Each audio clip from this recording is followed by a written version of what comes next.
Halo teman-teman, perkenalkan nama saya Muhammad Randy Karinal Sani Albadi. Saya dari Fakultas Vokasi, jurusan Teknologi Metalurgi.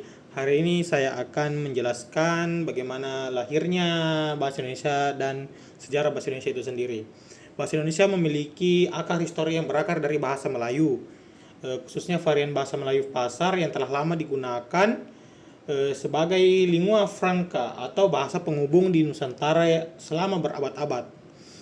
Perdagangan antar pulau, interaksi pelaut, dan penyebaran agama di kawasan Asia Tenggara menjadikan bahasa Melayu sebagai alat komunikasi yang paling efektif melintasi berbagai suku bangsa yang memiliki bahasa yang berbeda-beda.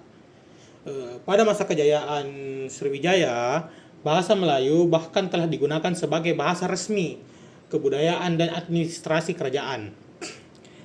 Ketika pemerintahan kolonial Belanda menduduki wilayah Nusantara, mereka sempat mempertimbangkan untuk menggunakan bahasa Belanda sebagai pengantar administrasi dan pendidikan. Namun, menyadari luasnya wilayah dan keragaman bahasa lokal, pemerintah kolonial pada akhirnya memanfaatkan bahasa Melayu untuk memudahkan komunikasi dengan pribumi, terutama dengan sistem pendidikan rendah dan birokrasi kolonial.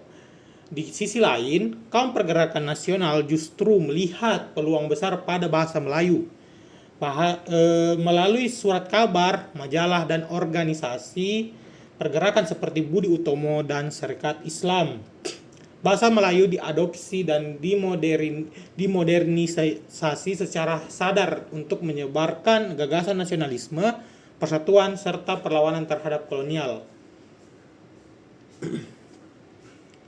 Tonggak sejarah paling penting dalam lahirnya bahasa Indonesia terjadi pada tanggal 28 Oktober 1928 melalui Kongres Pemuda II di Jakarta.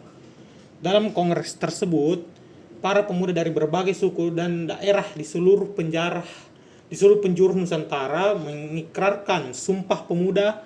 Sumpah ini terdiri dari 3 butir keputusan di mana butir ketiga bunyi, kami putra dan putri Indonesia menjunjung bahasa persatuan, bahasa Indonesia. Keputusan ini bukan sekadar pergantian nama dari bahasa Melayu menjadi bahasa Indonesia, melainkan sebuah pernyataan politik yang revolusioner. Para pemuda secara kolektif mengangkat bahasa Melayu yang kemudian resmi dinamakan bahasa Indonesia sebagai simbol identitas bersama dan alat pemersatu bangsa untuk meruntuhkan sekat-sekat kesukuan demi mencapai kemerdekaan.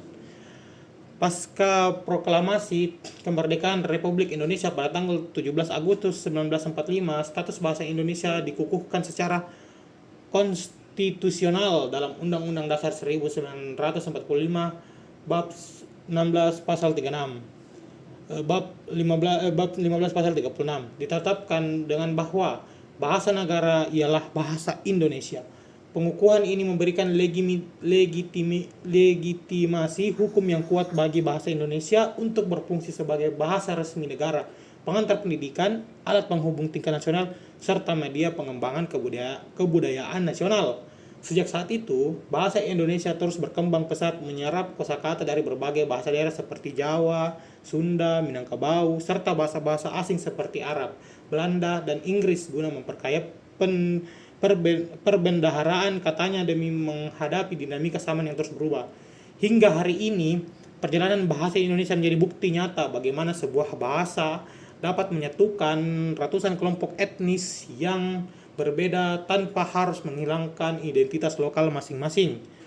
Bahasa Indonesia kini tidak hanya menjadi simbol kebanggaan nasional tetapi juga terus beradaptasi di era modern sebagai bahasa ilmu pengetahuan, teknologi, seni, dan sastra yang dinamis di kancah global.